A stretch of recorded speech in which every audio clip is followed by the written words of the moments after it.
mga warriors ng Himpapawid.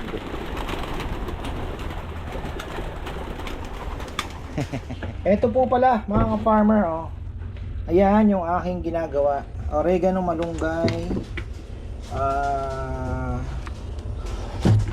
luyang dilaw.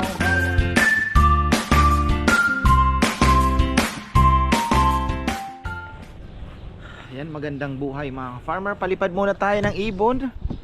Ayan, oh, nakakatuwa talaga yung ating mga ibon mga farmer dahil ano na po sila, sabay-sabay. At nakakatuwa din kasi yung aking ginawang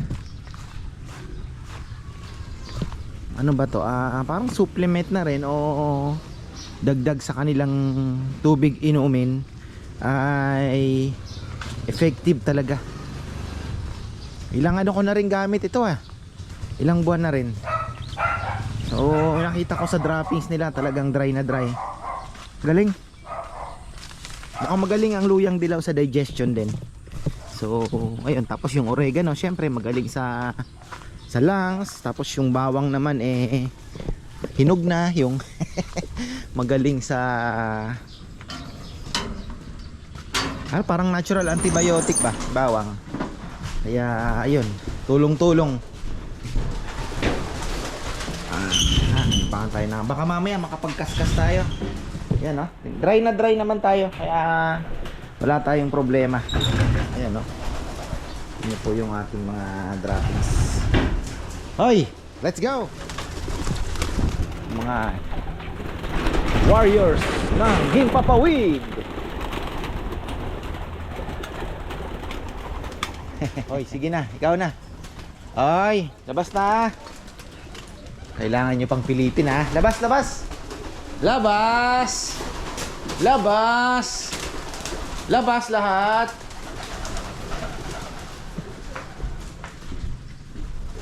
Labas. Isa lang po ang hindi lumalabas dito, pero halos lahat po yan, oh. Yan, panggulo kayo, Asa na ba sila?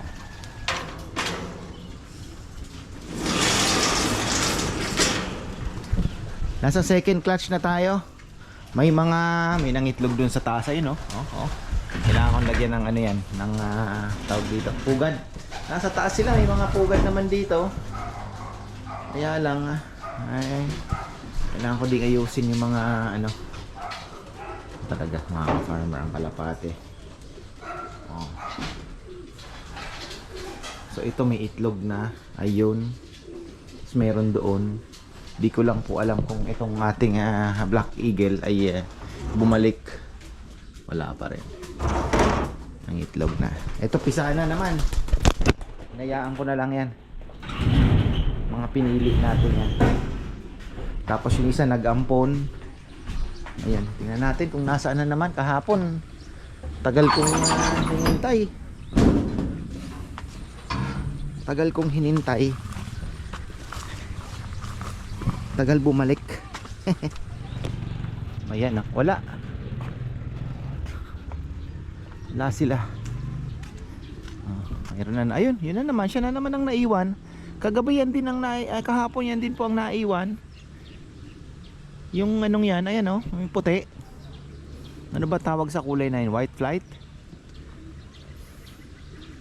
Saan na kaya yun? So ayan, antay-antay lang tayo. Mga 5 minutes din pong nawawala. Tingnan natin kung nasanay na sila. Ang ganda kasi nasanay na silang lumalayo po. Oh, wala talaga. Dati dito lang sila ikot-ikot Ngayon di natin alam kung saan pumunta. Bigla na lang susulpot yan. Bubulusok na lang kagaya kahapon. Ito isa. Ayun isa. Isang bumulusok ko. Oh. Andito siguro. Hintayin natin. Dalawa na sila. Ayan, may umuwi na. Ayan, blue bar. Tingin-tingin lang. Mga inakay ay meron pa pong sinusubuan din. Ayoko naman silang biglain. Pero kailangan na rin natin magbako. Ayun, grabe ang taas. Ayun, Ayun sila, may dalawang nakahiwalay. Ayun, ayun. Ano pa? Grabe ang taas mga farmer. Kulay brown. Yung brown natin na Homer. Ayun oh, sa taas. Pero ano lang yan? Siyam pa lang yan. May isa pang grupo. Saan kaya? Hirap kasing sundan ng ano. Ayun po, ayun. Kita niyo yan. Ayun na. ayun na. So, dalawang grupo sila. Pero ito ang taas oh. Taas po nung ano. Pwede na itong pakawalan. Mga 20 kilometers siguro. Balik naman siguro yung mga yan. Ano? Taas oh. Kaya nang na muna natin mag-ranging para makabisado nila yung ano, daan. Tapos papagawa pala ako kay Junjun ng walang lechon. Papagawa ako ng isang malaking training box na kakasya po sa likod ni Cardo, sasakyan. So malaking training box, tapos siguro dalawang, yung mahaba na yung sa likod, sa likod ni Cardo, sasakyan po, pick up. So ngayon yung gitna nun, palalagyan ko ng design na lagayan ng pagkain at tubig. Parang ang setup niya is truck setup, kagaya po nung sa truck na ganun din lang kataas. So habang nagtitraining sila, napafamiliar nila yung kung ano ang meron setup doon sa truck, na bago pakawalan lalagyan natin ng pakain, then tawag dito yung inumin. So nasasanay sila sa ganung routine para at least kung hindi man natin maisama sa truck ng madalas, alam na nila pagka sa race na yung truck setup ba. So ganun na lang po yun ang iniisip ko, kasi maganda talaga self training, kasi 'di ba ikaw ang masusunod kung kailan mo bibitawan yung mga ano mo, ibon. Ayan na sila mga farmer, 'di ba? Galing. Yung iba bubugawin pa yan, hindi pa dadapuin. So mga ganun kasi nagtitrain may pakwitis pa yung iba naman yung flag, yung iba nasa taas lang siya, naandyan, hindi nakatambay din lang. Pwede natin gawin yon pag may hagdanan na, and then yung itong gitna, yung breeder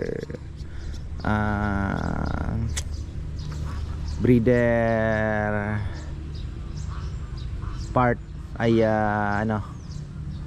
maayos na rin natin magkaroon na ng aviary. So pag nagkaroon na po ng aviary lahat yan, pwede na tayong magpagawa ng maliit na hagdan para hindi naman yung hindi kawayan, talagang bakal din. So aakyat ka na lang dyan, tas dire-diretso na yan, pwede ka nang tumungtong dyan. So ganon ang maganda,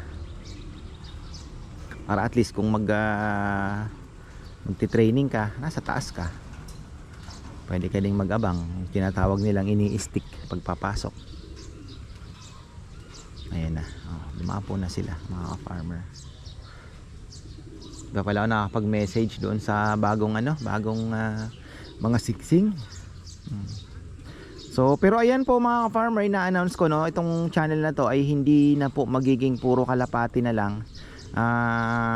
Bala kong buhayin at bigyan ng kulay kasi nakalagay po dito ay Ka-Farmers Loft, so papalitan ko ng ibang pangalan, at yung simple addiction ay nga naman pangit pakinggan at hindi maganda, kasi the word itself is negative So merong nagpropose, si Ate Mer Malyari, ayan, nanonood din pala siya. Ate, maraming salamat sa suporta po ninyo. Lalagyan na natin, kaya isa na rin sa reason yan kaya meron na tayong isda. So malay natin at mabuhay din po yung vlog, at yung mga hobbies naman ng pwede tayong mamasyal, pwede tayong, alam nyo na, yung pwede natin i-vlog yung mga, let's say, mga mahilig sa kung ano mang bagay, mga libangan nila. So general vlog ang mangyayari, kaya lang yun nga, time na naman ang kailangan natin. So anyways, tingnan natin yan, pag-iisipan naman yan, mapagpaplanuhan. So baka next year na, God willing. Kaya yun, magkakaroon na po tayo na arowana. So another na din dito sa channel na to. So yung arwana, papalit na natin ang pangalan yan mga farmer. Hindi na po siya magiging Ka-Farmer's Love. We found a very perfect title para sa channel na to. Simple Pleasure mga farmer. So ayun, yung mga nagiging libangan ng ano, 'di ba? Maganda nga naman ano, Simple Pleasure. So ayos yun. Approve na yun, approve na. At yun nga, pwede rin naman natin i-vlog yung mga mahilig sa bike, di ba? So lahat ng pwedeng maging hobby at maging libangan ng mga passion ninyo titingnan natin. So ayun. Ito syempre kalapate mga ka-farmer, dahil isa din sa ano. Pwede rin naman natin isingit yung mga kung anong activity din, di ba? Na nagpapasaya sa isang tao, di ba? Kagaya nga yan, may mga mahilig po sa kalapate. So ayan, mahilig sila sa kalapate at yan naman ang nagpapasaya sa kanila. Pigeon racing, di ba? Papakain. Iba naman mga alaga ng manok, di ba? Yung isda. So tingnan natin. Ayan, mamaya silipin natin yung mga inakay mga ka-farmer at siguro matatapos kami dito 4 o'clock na siguro. Pag linggo po kasi late na talaga kami natatapos, minsan 4 plus. Kasi yung linisan pa, tapos syempre may playground tayo, kaya medyo mas nagtatagal po yung ano, which is happy din naman po kami dahil sa lechonan na. So ayun po, happy din naman tayo at marami pong natutuwa.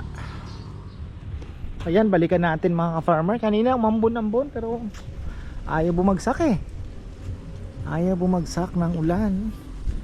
Welcome back sa ating soon to be bagong pangalan ng ating channel, 'di ba? Mas maganda nga naman yung Simple Pleasure. Kakagaling ko lang po sa lechonan at talaga naman blockbuster na naman tayo ngayong blockbuster Sunday na naman. Thank you.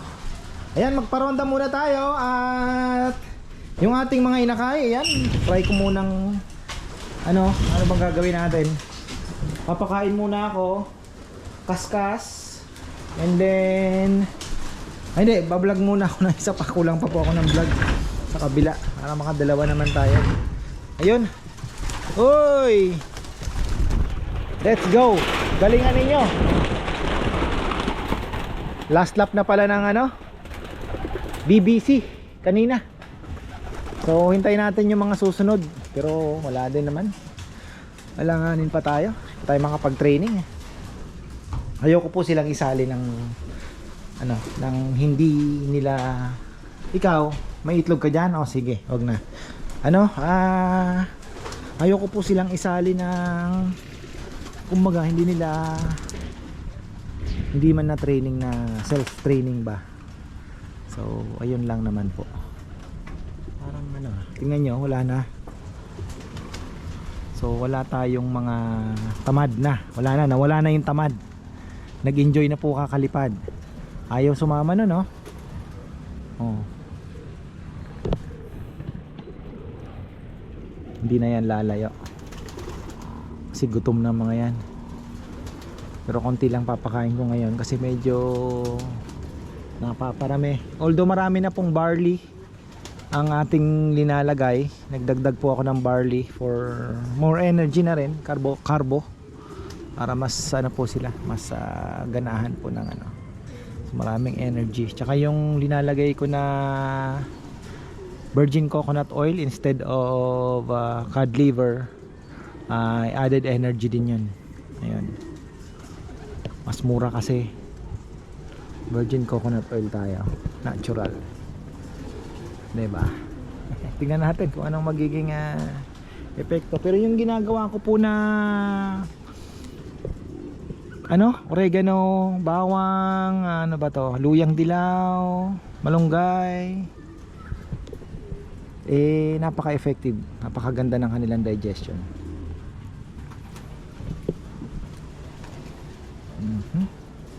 Puro fresh po yun ang inaano natin, ginagawa. Bine-blender ko na lang. Pakita ko pala mamaya.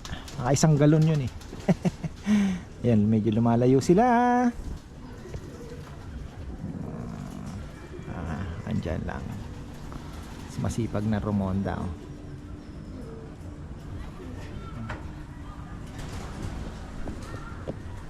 Ito po pala mga ka-farmer, oh.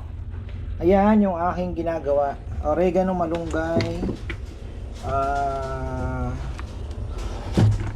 luyang dilaw, bawang, at gagawa na naman pala ako. At syempre ay sukang tuba. Coconut vinegar ang gamit natin. All natural yan, hindi acetic acid na suka, no? Kasi yun, ano na yun eh. Ito, natural po ito. So, all natural tayo. All fresh. Blender. Tapos, ayun na. Tapos, syempre, na-ferment pa siya. So, mas magiging maganda. Kaya, pakain lang po muna ako. Tapos, ito, yung ating mga talong. Tingnan nyo naman, tuyong-tuyo na rin. Pero, may mga bunga pa po yan. Oh, kulang na po sa vitamins. Tapos ito, kailangan ding ayusin. Tatanim uli ng mustasa. Oh, may ano, lumaki yung ano, hinuhukay kasi ng mga aso. So yan, kailangan din po natin ayusin to. Madilig-diligan ng konti. Yung chiko ni Junjun, ayan. Sana magtuloy-tuloy.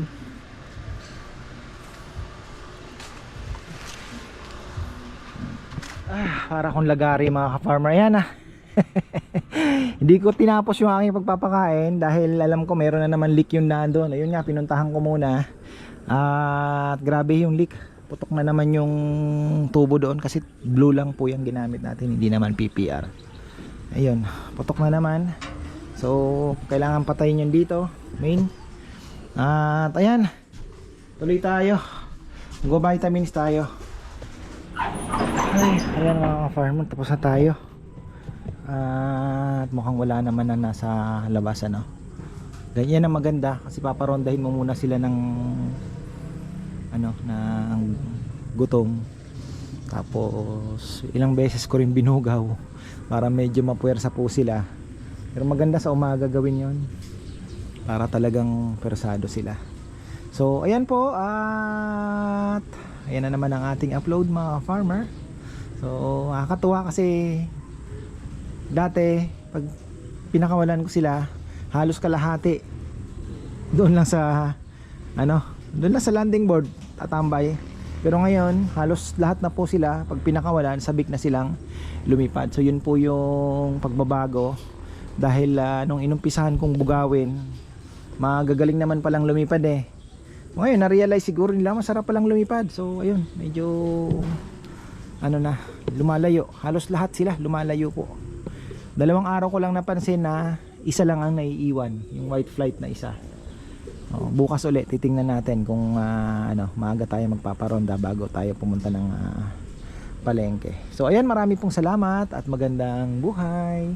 Yung aquarium pala, sabi ni Owen, the arrow keeper, ay second week. Di niya lang daw alam kung kailan. So tomorrow is second week, kaya second week na pala nga ngayon. So ayun, tingnan na lang natin kung kailan siya magme-message.